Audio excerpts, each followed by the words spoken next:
Hello प्यारे बच्चों। तो कैसे हो आप सब। बहुत बहुत स्वागत है आप सभी का आज की इस वीडियो में। और आज की ये वीडियो क्लास 8वीं का आपका संस्कृत का जो सब्जेक्ट है बच्चों, इसी के एनुअल यानी कि फाइनल के एग्जाम के लिए बहुत ज्यादा इंपॉर्टेंट वीडियो होने वाली है। जी हाँ, क्योंकि जैसा कि आप सभी को पता है बच्चों कि आने वाले 2-3 दिन में ही यानी कि 7 मार्च को मॉर्निंग शिफ्ट के बच्चों का और 9 मार्च को इवनिंग शिफ्ट के बच्चों का आपका संस्कृत का जो फाइनल एग्जाम है बच्चों, एनुअल एग्जाम जिसे वार्षिक पेपर भी कहते हो, ये होने वाला है। तो आप सभी के 7 और 9 मार्च के पेपर के लिए इस वीडियो में हम डिस्कस करेंगे बच्चों एक और most important sample question paper के बारे में, और वो भी बहुत अच्छे से सॉल्यूशन के साथ में। जी हाँ बच्चों, और पता है आपको आपके एग्जाम के लिए ना ये हमारा दूसरा सैंपल पेपर रहने वाला है। और चिंता मत करो, हम आपको अभी तो ये दूसरा करवा रहे हैं ना, इसके अलावा कम से कम 4 से 5 और आएंगे सैंपल और आपके लिए। ठीक है, तो जैसे हिंदी में आपको 10 करवाए थे, तो संस्कृत में भी कम से कम 6-7 तो करवा ही देंगे। चिंता मत करो, अच्छी तैयारी हो जाएगी आपकी। ओके, तो चलो बच्चों, सबसे पहले ना हम पेपर का पैटर्न समझ लेते हैं। देखो बच्चों, पेपर 2.5 घंटे का आएगा और ये 60 नंबर का रहेगा। पेपर जो है ना, इसमें जितने भी आपके प्रश्न हैं सभी के प्रश्न के उत्तर करने अनिवार्य हैं।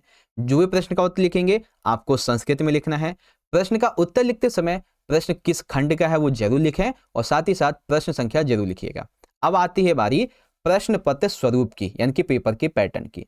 तो पेपर में खंड का रहेगा आपका, जिसमें अपठित अवबोधनम रहेगा। इसमें एक ही क्वेश्चन होगा बच्चों, केवल एक ही क्वेश्चन, लेकिन 8 नंबर का होगा ये। ठीक है, खंड खा ये आपका रचनात्मक कार्य का रहेगा, जो भी रचना वाला पार्ट है इसके अंदर रहेगा 12 नंबर का। फिर आता है बच्चों खंड नंबर का अनुप्रयुक्त व्याकरण। जितनी भी आपकी संस्कृत की ग्रामर है ना बच्चों, जितनी भी ग्रामर है व्याकरण है संस्कृत की, सब इसी में आएगी 18 नंबर की। और सबसे आखिर में खंड नंबर घा पठित अवबोधनम 22 नंबर का। जी हाँ बच्चों, आपकी किताब जो है ना, उसके जितने भी इंपॉर्टेंट क्वेश्चन वो इसमें आएंगे। ठीक है, अब सुनो ध्यान से बच्चों। जैसा कि आपको पता है कि ये वीडियो हमारे पेपर 2 के पार्ट 1 की वीडियो है। तो पार्ट 1 में हम अपने 3 सेक्शन पूरे करेंगे। कौन कौन सा? एक तो खंड का पूरा करेंगे, खंड खा पूरा करेंगे, और खंड गा यानी कि अपठित बोधनम 8 नंबर का, रचनात्मक कार्यम 12 नंबर का, और व्याकरण 18 नंबर की पूरी इसी सेशन में डिस्कस करेंगे बच्चों। ठीक है, तो आप ये मानो कि आपका जो 60 नंबर का पेपर है ना, इसमें से 38 नंबर तो अभी हम यहाँ पे क्लियर करेंगे अपने बहुत अच्छे से। ठीक है, तो बहुत अच्छी तैयारी होने वाली है, बिल्कुल एंड तक जरूर देख लीजिएगा। ठीक है, बाकी जो आपका बच जाएगा ना बच्चों, खंड नंबर घा जो कि रह गया हमारा, इसके लिए अलग से मैं पार्ट 2 की वीडियो बना दूंगा। और साथ ही साथ हम आपको जो भी 5 से 7 सैंपल करवाएंगे ना बच्चों, करवा रहे हैं ऑलरेडी, तो उनके लिंक आपको आई बटन में मिल जाएंगे। अगर कोई वीडियो मिस हो जाए आपसे, आप देख ना पाओ, लाइव सेशन अटेंड कर पाओ, तो सारी वीडियोस के लिंक मिल जाएंगे आपको उसी प्लेलिस्ट में, तो चेक कर लेना। और पार्ट 2 का लिंक भी मिल जाएगा इसी में, है ना बच्चों। तो एक जरूरी सूचना थी आपको बतानी, जरूरी। ठीक है ना, तो चलो बच्चों रेडी हो जाओ आज के सेशन के लिए। और हाँ, आप सभी को वीडियो अच्छी लगती है तो बच्चों वीडियो को जरूर से लाइक कीजिएगा और अपने दोस्तों में ज्यादा से ज्यादा शेयर कीजिएगा। कमेंट बॉक्स में आप लोग फीडबैक बता सकते हैं अपना, ये मेरे इंस्टाग्राम की आईडी है, फॉलो कर लेना। और हाँ, टेलीग्राम ग्रुप को जरूर ज्वाइन करना बच्चों, लिंक आपको वीडियो के डिस्क्रिप्शन बॉक्स में मिल जाएगा, तो वहां से चेकआउट कर लीजिएगा। ठीक है, तो चलो बच्चों शुरुआत करते हैं अपने पेपर 2 के पार्ट 1 की वीडियो को। तो तैयार हो बच्चों आप लोग, शुरुआत करें?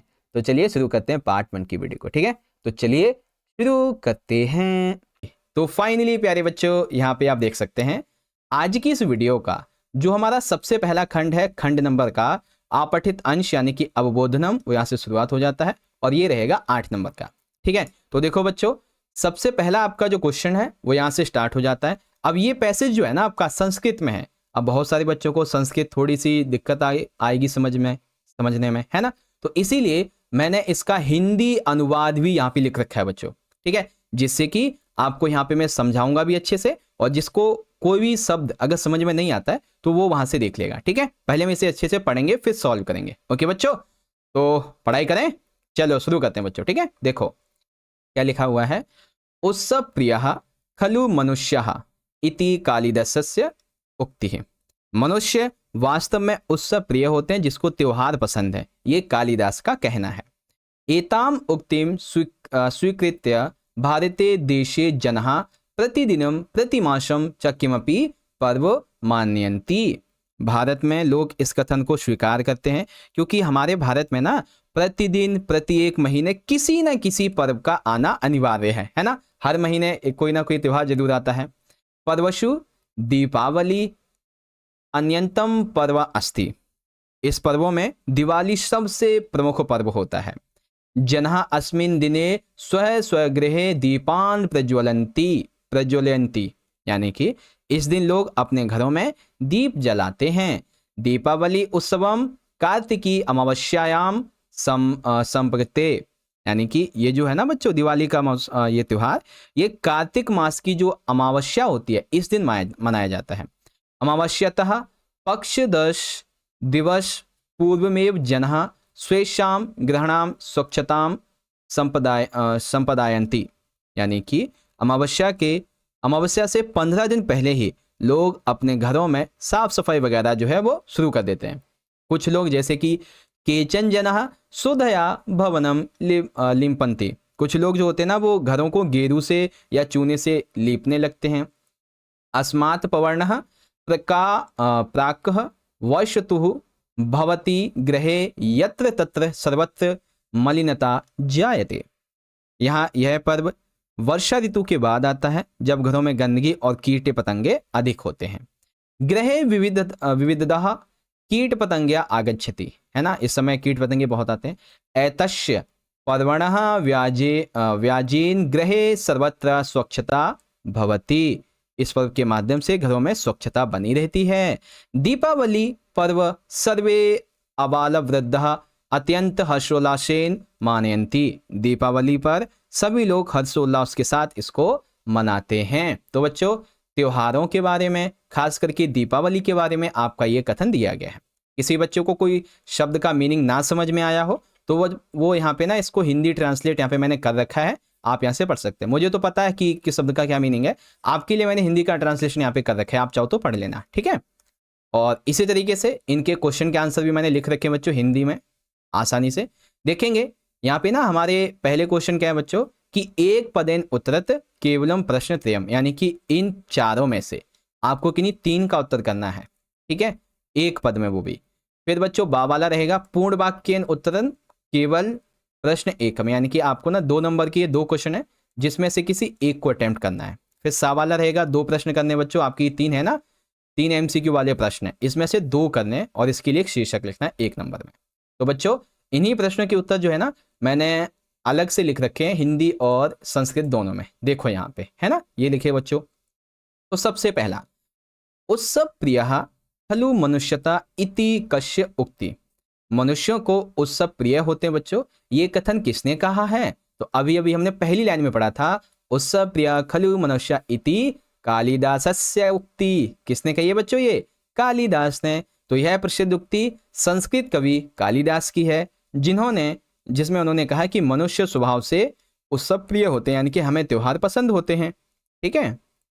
दूसरा प्रश्न बच्चों, दीपावली उत्सव कदा संपदायते, यानी कि दिवाली का जो उत्सव है बच्चों ये कब मनाया जाता है? तो अभी अभी हमने पढ़ा था बच्चों कार्तिकी अमावस्यायाम, ठीक है। कब मनाते हैं बच्चों?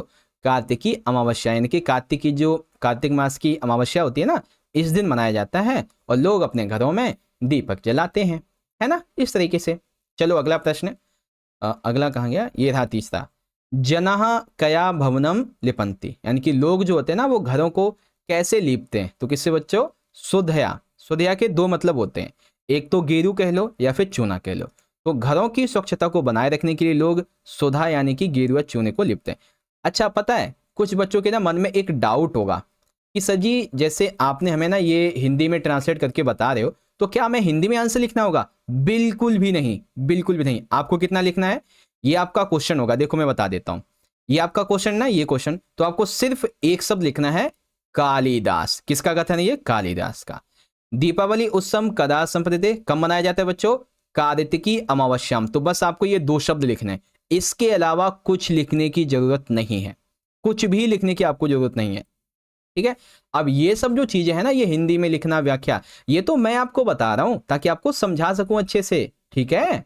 चलो अब देखेंगे चौथा प्रश्न, दीपावली पर्व के अत्यंत हर्षोल्लासेन मन्यते, तो कौन मनाता है बच्चों दिवाली को हर्षोल्लास से? सर्वे जना, यानी कि सभी मनाते हैं, उत्साह और आनंद के साथ में सभी लोग मनाते हैं, है ना। चलो बा वाला प्रश्न देखेंगे बच्चों। हाँ कहाँ चला गया, एक सेकंड आजा वापस। हाँ देखो अब हमें पूर्ण वाक्य में उत्तर देने हैं किसी एक प्रश्न का। तो पहला बच्चों, पर्वेषु किम अन्यतम पर्व अस्ति, पर्वों में कौन सा एक प्रमुख पर्व है बच्चों? तो कौन सा है? पर्वेषु दीपावली अन्यतम पर्व अस्ति, भारत में कई पर्व मनाए जाते हैं लेकिन दीपावली सबसे महत्वपूर्ण पर्वों में से एक है बच्चों।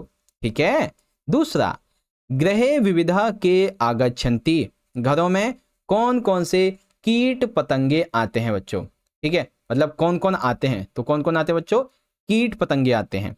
वर्षा ऋतु के बाद में घरों में कीट पतंगे अधिक मात्रा में आ जाती है, इसीलिए दिवाली से पहले सफाई की जाती है बच्चों। ठीक है, चलिए अब यहाँ पे देखेंगे सा वाला। जैसा कि अभी आपने देखा, हमने ये 2 क्वेश्चन अपने पूरे कर लिए है ना। अब हम ये वाले करेंगे, अपने 3 प्रश्न पहले जो हमारे एमसीक्यू वाले हैं ना, इनको करेंगे। तो चलो इनको भी सॉल्व करते हैं बच्चों। देखो क्या कहा गया है यहाँ पे, मलिनता इति पदस्य किम विलोम पदम गद्यांशे प्रयुक्तम, यानी कि मलिनता यानी कि गंदगी। तो गंदगी का जो विलोम पद है बच्चों, वो क्या उपयोग किया गया है? उपयोग किया गया स्वच्छता। मलिनता अर्थात गंदगी, जिसका विपरीतार्थक शब्द होता है बच्चों स्वच्छता, जो कि गद्यांश में उपयोग किया गया है ना। ये इसका विलोम पद हो गया। अगला देखो बच्चों, दूसरा वाला, जनः इतिश्य विशेषण पदम अत्र गद्यांशे किम प्रयुक्तम अस्ति, यानी कि जो गद्यांश है इसमें जना शब्द का विशेषण क्या प्रयुक्त हुआ है? जना के लिए। तो जना के लिए बच्चों शुद्धया, यानी कि जना का विशेषण शुद्धया है, क्योंकि लोग गेरू यानी कि सुधा से अपने घरों को लीपते हैं बच्चों। ठीक है, तो शुद्धया आपका यहाँ पे सही हो जाएगा, घा के लिए ये वाला। ओके, चलो अगला देखो बच्चों, तीसरा वाला। तीसरा है दीपकानी इति पदस्य किम पर्याय पदम गद्यांशे प्रयुक्तम, यानी कि जो दीपक शब्द है ना बच्चों, इसका कौन सा पर्यायवाची शब्द गद्यांश में उपयोग हुआ है? तो कौन सा है बच्चों? दीपान। दीपक का अन्य पर्यायवाची शब्द होता है दीप, तो यहाँ पे दीपान शब्द जो है खा वाला, ठीक है, ये वाला, ये उपयोग हुआ है बच्चों। ठीक है, और सबसे आखिर में इस अनुच्छेद का जो शीर्षक है उसको संस्कृत में लिखिए। तो शीर्षक क्या होगा बच्चों? स्वच्छता एवं उत्सव का पर्व। क्या होगा? स्वच्छता एवं उत्सव का पर्व। ठीक है, इस तरीके से बच्चों। चलो, तो यहाँ पे दीपावली की स्वच्छता, दीपों की रोशनी, उल्लास का वर्णन किया गया, इसीलिए ये शीर्षक बिल्कुल सही है। तो फाइनली बच्चों हमारा पहला प्रश्न ये वाला यहाँ पे पूरा हो गया। ओके बच्चों, चलिए अब देखेंगे अपने अगले खंड को, जो कि खंड नंबर था रचनात्मक कार्यम 12 नंबर का। ठीक है, अब मैंने आपको बोला था कि बच्चों आप सभी ना रफ कॉपी पे इसको अच्छे से सॉल्व करना है ना। तो जिस जिस बच्चे ने किया होगा अब मिलान करे। तो क्या है कि चित्र हमें दिया जा रहा है, फिर चित्र के लिए एक मंजूषा हमें दी गई है, इसके हिसाब से आपको 4 वाक्य लिखने हैं। 2-2 नंबर के आपके 4 वाक्य यहाँ पे होने वाले हैं। ठीक है, ये रही आपकी मंजूषा। तो बच्चों चलो वाक्य बनाते हैं अच्छे तरीके से। देखो यहाँ पे क्या क्या आपको दिख रहा है, पहले वो देखो क्या क्या आपको दिख रहा है। तो मुझे एक जो है ना छोटा सा बच्चा दिख रहा है, इसके हाथ में एक नोटबुक, एक सेब दिख रहा है, एक स्कूल दिख रहा है जहाँ पे एक झंडा भी है, इधर पेड़ दिख रहे हैं, इधर रोड है और इधर पार्क जैसा भी दिख रहा है ना। तो अब हम इन्हीं को ना सेंटेंस में लिख देंगे बच्चों। जैसे कि यहाँ पे है कि एषः विद्यालयः अस्ति, यानी कि यह एक विद्यालय है। अहम प्रतिदिनम विद्यालयम गच्छामि, मैं प्रतिदिन विद्यालय जाता हूं। बच्चों बच्चों बच्चों बच्चों सुनो, पेपर में आपको संस्कृत लिखनी है। ठीक है, संस्कृत। ये तो मैं आपको हिंदी इसलिए दे रहा हूं ताकि आप समझ लें कि इसका मतलब क्या है। तो एषः विद्यालय अस्ति ये लिखोगे, इसका मतलब क्या है? यह विद्यालय है। अहम प्रतिदिन विद्यालयम गच्छामि, यानी कि मैं प्रतिदिन विद्यालय जाता हूं। अहम विद्यालयो पठामि, मैं इस विद्यालय में पढ़ता हूं। ठीक है, विद्यालय प्रार्थना गायनम भवति, विद्यालय में प्रार्थना गान होता है। बालकाः क्रीडांगणे क्रीडन्ति, बच्चे खेल के मैदान में खेलते हैं। अहम पुस्तकम वहामि, मैं पुस्तकों को लेकर चलता हूँ। ठीक है, अहम फलानी खदामी, मैं फल खाता हूँ, या फिर अहम सेवम खदामी, मैं सेब खाता हूँ। ठीक है, इस तरीके से और भी 2-3 है कि विद्यालय परिसरः स्वच्छः अस्ति, विद्यालय का प्रांगण स्वच्छ है। विद्यालयो अध्यापकः शिक्षाम ददति, विद्यालय में अध्यापक शिक्षा देते हैं। अहम विद्यालय मित्रैः सह खेलामी, मैं विद्यालय में मित्रों के साथ खेलता हूं। ठीक है, कुछ इस तरीके की आपकी बातें हैं बच्चों, ये है ना बच्चों। ये तो हो गया आपका ये वाला प्रश्न। इसमें आप अथवा देखेंगे तो अथवा में क्या दिया गया बच्चों, पुस्तकालयः इति विषयम अधिकृत चत्वार वाक्यानि लिखत। देखो बच्चों, पिछली वीडियो में आपको ना मैंने क्या करवाया था, एक बार दिखा दूं। पिछली वीडियो में मम परिचय यानी कि माई सेल्फ, इसके ऊपर 4 वाक्य आपको लिखने बताए थे। ठीक है, अच्छे से समझाए थे। और इस चित्र के हिसाब से आपको मैंने चित्र के जो सेंटेंस हैं ये बनाना सिखाया था। अब इस वीडियो में आपको मैं पुस्तकालय वाले दिखा देता हूं, पुस्तकालय से संबंधित 4 वाक्य, है ना। तो चलो लिखते हैं पुस्तकालय के बारे में। देखो, सबसे पहला, पुस्तकालयः ज्ञान सागरः अस्ति। पुस्तकालय ज्ञान का सागर है। पुस्तकालय नाना प्रकाराणि पुस्तकानि सन्ति, यानी कि पुस्तकालय में अनेक प्रकार की पुस्तकें होती हैं। अहम पुस्तकालय गत्वा पुस्तकम पठामि, मैं पुस्तकालय जाकर पुस्तक पढ़ता हूं। इसके अलावा सर्वे छात्रा पुस्तकालय पठन्ति, सभी छात्र पुस्तकालय यानी कि लाइब्रेरी में पढ़ते हैं। अब ये सेंटेंस थोड़ा बड़ा हो गया। पुस्तकालय साप्ताहिक कड़पत्री साप्ताहिक पत्राणि तथा मासिक पत्राणि अपि उपलब्धानि सन्ति। पुस्तकालय में साप्ताहिक मासिक पत्रिकाएं भी उपलब्ध होती हैं। अध्यापकः अपि पुस्तकालय गत्वा अध्ययनं कुर्वन्ति, शिक्षक भी पुस्तकालय जाकर खुद अध्ययन करते हैं। जैसे आपके टीचर वगैरह होते होंगे ना, लाइब्रेरी में जाके वो खुद भी पढ़ते हैं। तो ऐसे ही करके और भी हैं, जैसे कि पुस्तकालय मौनम पालनीयम भवति, पुस्तकालय में मौन यानी कि शांति बनाए रखना आवश्यक होता है। तो ऐसे ही करके आप ये और भी पढ़ सकते हैं, है ना।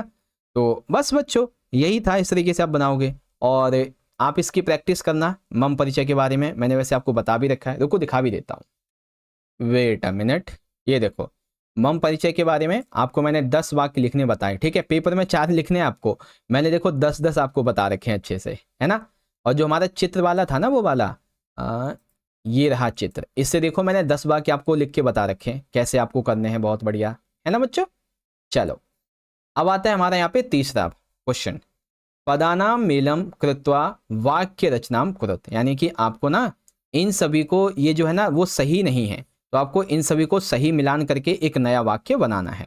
तो चलो बच्चों नया वाक्य बना देते हैं इनके लिए। देखो, नया वाक्य सबसे पहले बनेगा अहम पुस्तकम पठामि, यानी कि मैं पुस्तक पढ़ता हूं। ठीक है, अहम पुस्तकम पठामि, तो जैसे कि पहला अहम आ गया, फिर पुस्तकम आ गया, फिर इसके बाद में यहाँ पे आ गया पठामि। ठीक, पहले के लिए। फिर त्वम गृहे गच्छसि, तुम घर जाते हो, है ना। तो जैसे कि ये हमारा त्वम गृहे गच्छता, गच्छता या फिर गच्छति, है ना। तो ये इस तरीके से हो जाएगा, यानी कि तुम घर जाते हो। सह लेखम लिखति, वह लेख लिखता है। तो फल खादतः, वे दोनों फल खाते हैं।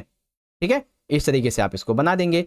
आपको देखो संयुक्त वाक्य इतना लिखना है, बस सिर्फ इतना सा। मैं तो ये आपको समझा रहा हूं कि इसका मीनिंग क्या है हिंदी में। ओके बच्चों, चलो सो फाइनली हमारा खंड खा भी पूरा हो गया। अब हम शुरुआत करेंगे बच्चों खंड नंबर गा की, अनुप्रयुक्त व्याकरणम। ठीक है, व्याकरण वाले अब हमारे प्रश्न यहाँ से शुरू होंगे बच्चों। तो सारे बच्चे क्या करें, इन प्रश्नों का जो उत्तर है वो आप ना या तो लाइव चैट में या फिर अपने मन ही मन आंसर करें, जिससे कि आपकी प्रैक्टिस हो जाए अच्छी। ठीक है, चलो खंड गा हमारा 18 नंबर का रहने वाला है। और इसमें चौथा प्रश्न क्या है बच्चों, कि अधोलिखित वाक्येषु रेखांकित पदेषु संधि विच्छेदम वा कुरुत, यानी कि आपको या तो संधि पद बनाना है जोड़ के, या तो जो जुड़ा हुआ शब्द है उसको तोड़ना होगा, यानी कि संधि विच्छेद करना होगा। जैसे कि पहला वाला है, सूर्यास्त समय दक्षि पुक्षः महती गुहा दृष्टवान। ठीक है, अब इसमें आप देखेंगे तो हमें क्या करना है, संधि को तोड़ते हुए पहचानना है कि इसमें से कौन सा हमारा सही होगा बच्चों, है ना। तो बस ऐसे करके हमें बाकी के आंसर करने हैं। तो चलो शुरू करते हैं। देखो सबसे पहला क्या बच्चों, सूर्यास्त समय दधि पुक्षा महतीम गुहाम दृष्टवान। सूर्यास्त के समय दधि पुक्ष ने एक बड़ी गुफा देखी थी। तो सूर्यास्त समय के लिए, सूर्यास्त समय के लिए क्या यहाँ पे सही बैठेगा बच्चों, हमारा कौन सी संधि सही बैठेगी, संधि सजी खा वाली, यानी कि सूर्य प्लस में अस्तमय। अब ऐसा क्यों बोला मैंने, ऐसा इसलिए बोला बच्चों क्योंकि देखो सूर्य प्लस अस्तमय, तो सूर्य और अस्तमय शब्दों की विसर्ग संधि हुई है, जहां पे सूर्य का ये हा और ये जो है ना सूर्य का ये हा, ये किस में बदल जाएगा, आ में बदल जाएगा। तो यहाँ पे क्या हो जाएगा, ये आ जो है ना इसके ऊपर आ जाएगा, तो इसीलिए सूर्यास्तमय हो जाएगा, है ना। दैट इज वाई हमारा खा वाला उत्तर एकदम सही होगा, सूर्यास्त प्लस अस्तमय। ओके, सूर्य प्लस अस्तमय। फिर बच्चों दूसरा वाला प्रश्न, महाविद्यालय चा प्लस अपि शुल्क प्रदीयते। ठीक है, अभी बच्चों यहाँ पे ना बहुत से बच्चे धोखा खा जाएंगे कि सर जी इसमें भी ये तोड़ के दिया हुआ है और उत्तर में भी तोड़ के दिया हुआ है। कोई चिंता नहीं करनी है आपको, जो आपको यहाँ पे दे रखा है उसी को चूज कर लो। ठीक है, यानी कि गा वाला चूज कर लो, बस आपका आंसर हो गया, है ना। तो महाविद्यालय चापी शुल्कम प्रदीयते, यानी कि महाविद्यालय में भी शुल्क लिया जाता है, यानी कि जो फीस होती है ना वो ली जाती है। तो आपका गा वाला हो जाएगा, क्योंकि चा प्लस में अपि शब्दों की अव्ययी भाव संधि हुई है, जिसमें आ प्लस छोटा छोटा बड़े आ में बदल गया है, इसीलिए यहाँ पे चापी हो गया है। ओके, तो ये हमारा दूसरा वाला हो गया संधि विच्छेद। अब तीसरा वाला संधि विच्छेद करेंगे बच्चों। तीसरा वाला है डेबिट कार्ड क्रेडिट कार्ड इत्यदः सर्वत्र रूप्यकाणाम स्थानाम गृहीतवन्तः, यानी कि डेबिट कार्ड क्रेडिट कार्ड और अन्य इसी प्रकार की वस्तुएं जो पैसा वैसा निकालने के लिए होती हैं उसके लिए उपयोग की जाती हैं, है ना। तो अब इसमें इत्यादि है, इत्यादयः, इसके लिए हम कौन सा संधि विच्छेद चुनेंगे बच्चों, इन तीनों में से हमारा कौन सा संधि विच्छेद सही होगा। तो चलो आपको मैं बता देता हूं। देखो इसके लिए सही संधि विच्छेद होगा हमारा इति प्लस आदेयः। ठीक है, देखो इति प्लस आदेयः शब्दों में यड़ संधि हुई है, इसीलिए इसमें ई प्लस आ मिलके या में बदल गया है ना।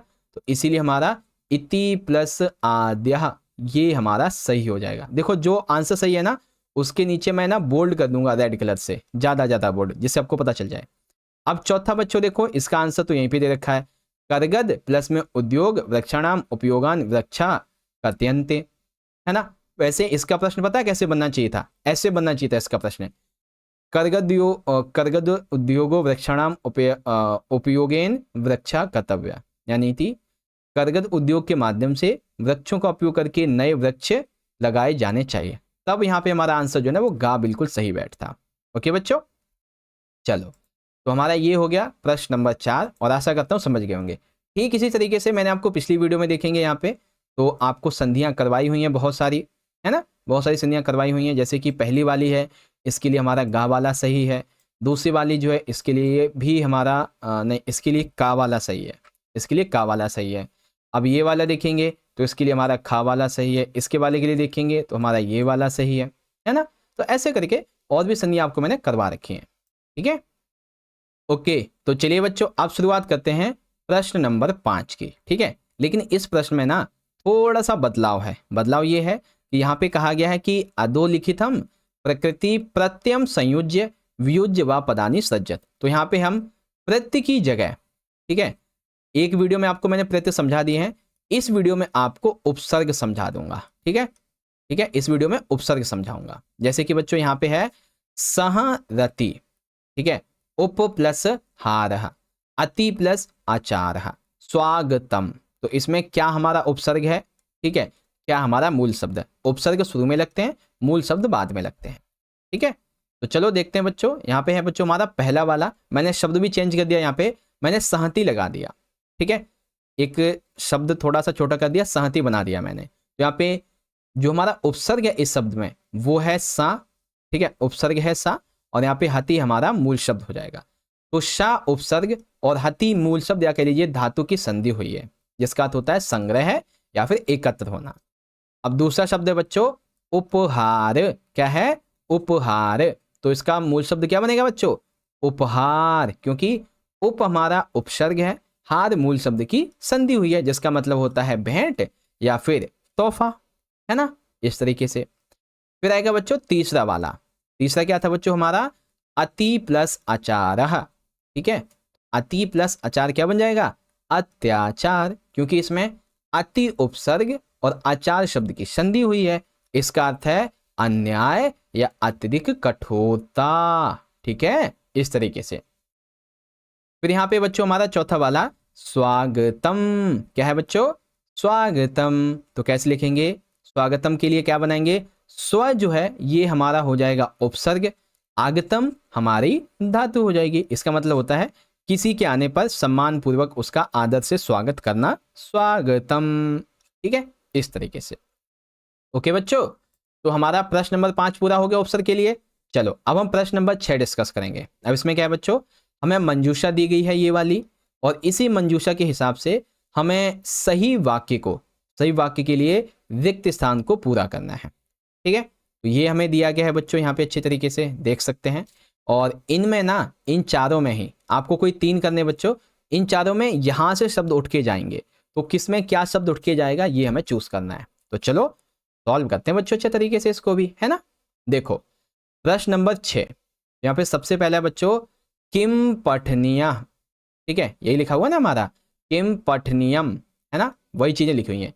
तो किम पठनीयम यानी कि क्या पढ़ना चाहिए, है ना। तो यहाँ पे हम उपयोग करेंगे बच्चों अथ कह लीजिए, या फिर ये जो है ना ये वाला अध, इस तरीके से, है ना। जब मैंने ट्रांसलेशन किया ना हिंदी में तो ये थोड़ा सा बदल गया, कोई बात नहीं। तो क्या बोलेंगे, तो क्या पढ़ना चाहिए। अथ का प्रयोग प्रारंभिक प्रश्न या जिज्ञासा को प्रकट करने के लिए किया गया है, तो हमें क्या पढ़ना चाहिए। ठीक है, दूसरा सह वने जालम विस्तीर्णम गृहम आगतवान, यानी कि एक बार वह जंगल में फैला हुआ जाल देखकर घर आया। ठीक है, तो एक बार के लिए क्या शब्द उपयोग करेंगे बच्चों, एकदा। ठीक है, एकदा स वने जालम विस्तीर्णम गृहम आगतवान। एकदा का अर्थ है एक बार होता है, जो भूतकाल की किसी घटना को संदर्भित करता है बच्चों। ओके, चलो तीसरा प्रश्न है बच्चों हमारा, यहाँ पे देखो, आपको यहाँ पे भी दिखा देता हूँ। देखो आप ना एक बार लिखते जाओ, ठीक है, जैसे कि अद हमारा पहले वाले में आ जाएगा, एकदा हमारा यहाँ पे ना दूसरे वाले में आ जाएगा, इस तरीके से। ठीक है, अब तीसरा देखते हैं बच्चों, तीसरे में क्या आएगा, तो स च यावत पश्यति तावत सिंह पदच्छति ग्रहम प्रविश्य दृश्यते, यानी कि जैसे ही वो देखता है वैसे ही सिंह के पंजों से ढका घर प्रवेश करते हुए दिखाई देता है। ठीक है, तावत का अर्थ होता है उसी क्षण, जो क्रिया के तुरंत बाद दूसरी घटना को दर्शाता है, तो इसीलिए यहाँ पे तावत आएगा।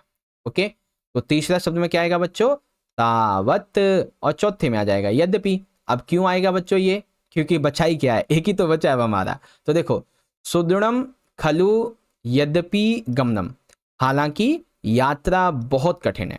यद्यपि का अर्थ होता है हालांकि, जो किसी स्थान में विरोधाभास या विपरीत होने को दर्शाने के लिए प्रयुक्त किया जाता है बच्चों।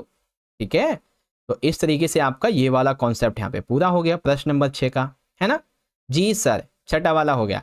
अब इसी तरीके से ना आपको मैंने देखो और भी यहाँ पे दिखा देता हूँ, जैसे कि प्रत्यय वाले जो बच्चे कह रहे थे ना सजीव प्रत्यय भी समझा दो। जैसे कि ये हमारे प्रत्यय हैं, गत्वा, तो गम जमा में त्वा, चल प्लस में तुमुन यानी कि चली तुम, पात्व यानी कि पा जमा में तुमुन, क्रीडित्वा, क्रीड प्लस कत्वा तो क्रीडित्वा। आंसर देखोगे लिखा हुआ, हाँ सर दिखा दो। चलो देख लीजिए एक बार, ये रहे देखो, गत्वा के लिए संधि, वो हमारा प्रत्यय के अवसर क्या हो जाएगा, प्रत्यय और वो क्या बोलते हैं मूल शब्द, तो प्रत्यय त्वा हो जाएगा और गम मूल शब्द हो जाएगा। चल प्लस में तुमुन क्या बनेगा, चली तुम बनेगा। ठीक है, फिर पातुम का क्या बनेगा बच्चों, तो पा हमारा मूल शब्द, तुमुन हमारा प्रत्यय बन जाएगा।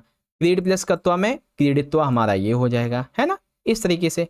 ओके बच्चों, चलो तो ये हो गए हमारे। अब हम प्रश्न नंबर 7 देखेंगे बच्चों। ठीक है, प्रश्न नंबर 7 है बच्चों, अंकनाम कृते मंजूषतः चित्वा उचितम पदम पूरयतः।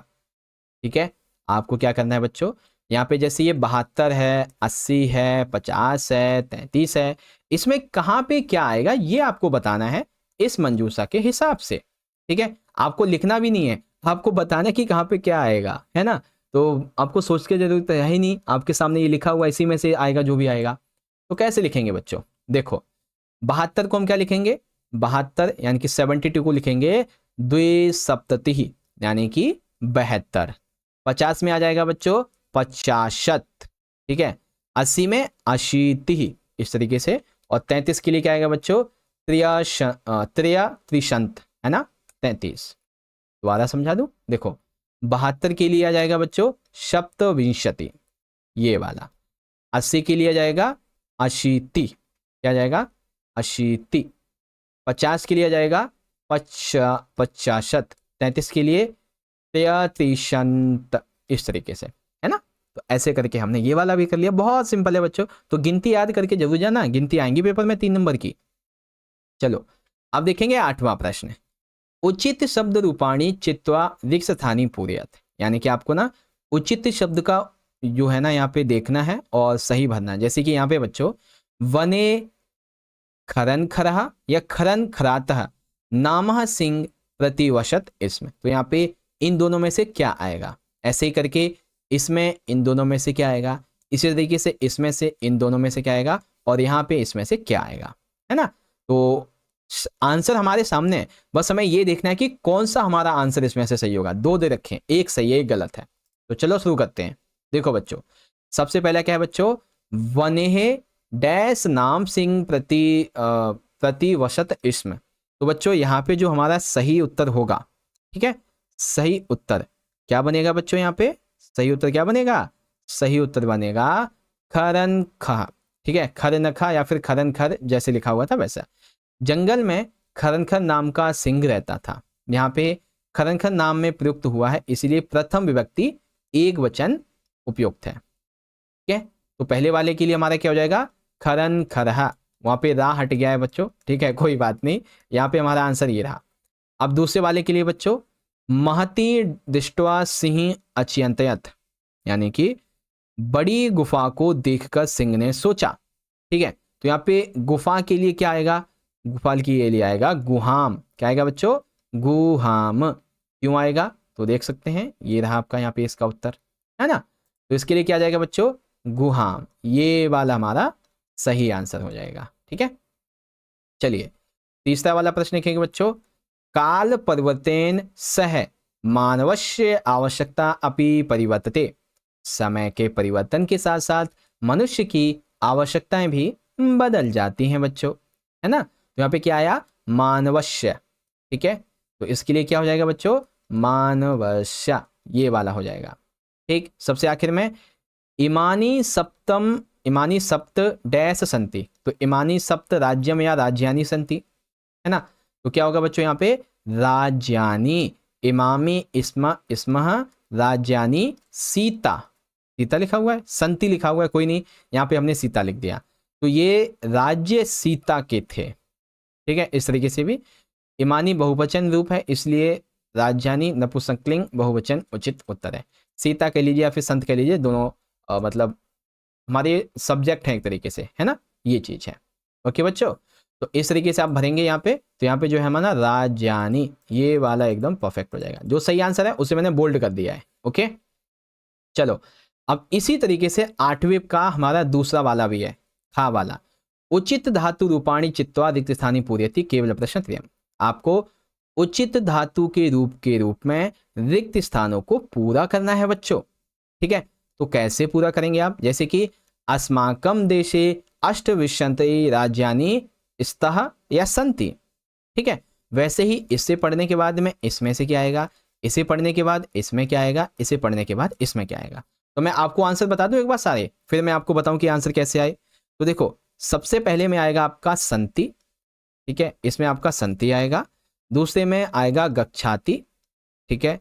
तीसरे में आएगा आपका भवति, ओके, और चौथे में आएगा आपका ग्रहणी, ठीक है, इस तरीके से। अब ये कैसे मैंने आंसर निकाले हैं, कैसे मेरे आंसर सही हैं, चलो दिखाता हूं। देखो बच्चों पहला प्रश्न क्या है, अस्माकम देशे अधिवंशितः राज्यानि सन्ति, हमारे देश में अनेक राज्य स्थित हैं, राज्यानि जो कि बहुवचन है, इसलिए संति बहुवचन रूप सही उत्तर है, ओके। अगला वाला मम कोतूहलम शांति ना, तो यहाँ पे क्या आएगा गच्छति, यानी कि मेरी जिज्ञासा शांत नहीं होती है, शांति जो कि स्त्रीलिंग द्वितीय क्रिया के साथ में एक वचन गच्छति सही है, ठीक है। फिर बच्चों यहाँ पे हमारा अगला वाला प्रश्न, स्वीकयम वलम साधयनम भवती या भवतः, तो भवती आएगा, यानी कि अपना बल बढ़ाने वाला विजयी होता है। बिल्कुल सही बात है, एक वचन में होने के कारण भवती सही उत्तर है। वयम सौख्यम यत्रायाः आनंदम, ठीक है, यानी कि हम यात्रा को सुख और आनंद प्राप्त करते हैं। तो कौन, कैसे, ग्रहणीम, क्या है, ग्रहणीम, है ना। तो यहाँ पे हमारा ये वाला हो जाएगा बहुवचन के रूप में। ओके बच्चों, तो ये देख सकते हैं, अब आपको आंसर मिल गया ना अच्छे से, किसका क्या होगा। सेम इसी तरीके से पिछली वीडियो में भी आप देखेंगे तो मैंने आपको प्रश्न नंबर ये 6 जो है ये भी करवा रखा है, इसके उत्तर भी देखेंगे तो देख सकते हैं। सत्यमेव जयते, परिश्रम बिना ना लक्ष्य प्राप्ति ही, राम लक्षण च रात्रो अस्मात्, जीवन व्रत मा कुरु, है ना। और ये आपके जो वैसे थे क्वेश्चन उपपद विभक्ति वाले, तो सब आपको मैंने करवा रखे बच्चों अच्छे तरीके से, ठीक है। सो अब जो हमारे प्रश्न बच गए, ठीक है, केवल खंड घा रह गया है हमारा पठित अवबोधनम का, तो इसे आपको मैं समझाऊंगा पार्ट 2 वाली वीडियो में, ठीक है। पार्ट 2 की वीडियो बहुत जल्दी आ जाएगी, चिंता मत करो, आपको कमेंट वगैरह करने की जरूरत नहीं है, ठीक है। मैं आपके लिए खुद ही वीडियो ला दूंगा, ठीक है। वैसे मैं बोलता हूँ ज़्यादा कमेंट करो, लेकिन वैसे देखो पेपर आ ही चुका है तो वीडियो तो आनी ही है, तो चिंता मत करो, ठीक है, चिंता मत करो, आपके लिए वीडियो आ ही जाएगी, ठीक है। और देख सकते हैं ये अभी हमारे प्रश्न रह गए हैं, अभी इन सभी को आपको मैं अगली वीडियो में समझाऊंगा। और इसी के साथ साथ आपको अगली वीडियो में कुछ ऐसे श्लोक भी मैं बता दूंगा जिससे कि एग्जाम में ना आप ये श्लोक लिख के आ जाना, ठीक है। कुल 4 लाइनें बताऊंगा, उससे 4 नंबर, 4 लाइनों से 4 नंबर आपके पक्के हैं, समझ लो, ठीक है। तो बस यही था बच्चों आज का ये वीडियो। ओके, तो इस तरह से प्यारे बच्चों आप सभी ने मेरे साथ मिलकर आज की इस वीडियो में क्लास 8वीं के अपने संस्कृत के फाइनल के एग्जाम के लिए जो दूसरा वाला सैंपल पेपर है हमारा, इसका पार्ट 1 तो सज्जी कर लिया कंप्लीट। अब जो आपका रह गया है आखिरी वाला खंड, खंड नंबर घा, ठीक है ना, 22 नंबर का पठित बोधनम का, तो इसके लिए हम अलग से पार्ट 2 की वीडियो अपलोड कर देंगे, उसका लिंक डिस्क्रिप्शन में मिलेगा। और साथ ही साथ हम आपको जो भी 5 से लेकर के 8 सैंपल पेपर करवा रहे हैं, ठीक है, जितने भी, उन सभी की वीडियोस के लिंक भी आई बटन में मिल जाएंगे, तो चेक कर लेना अगर कोई वीडियो मिस हो जाए आपसे, ठीक है। बाकी आप सभी को वीडियो कैसी लगी है बच्चों, कमेंट में आप जरूर बताइएगा, आपकी कितनी हेल्प हुई है। वीडियो को लाइक करना बच्चों ज़्यादा से ज़्यादा, इससे हमारा मोटिवेशन बढ़ता है। अपने दोस्तों में शेयर करना इस वीडियो को ताकि वो भी देख लें। और साथ ही साथ आप लोग मुझे इंस्टाग्राम पे जरूर से फॉलो करना, और हाँ, टेलीग्राम ग्रुप को सारे बच्चे इंपॉर्टेंट है ज्वाइन करना, क्योंकि यहाँ पे आपको बहुत सारी चीज़ें नई नई देखने को मिलती रहती हैं, ठीक है। तो चलो बच्चों, मिलते हैं आपसे अगले सेशन में अपने इसी पेपर के पार्ट नंबर 2 की वीडियो के साथ, ठीक है। चलो बच्चों, मिलेंगे नेक्स्ट सेशन में। आप सभी का बहुत बहुत धन्यवाद। जय हिंद, जय भारत, वंदे मातरम।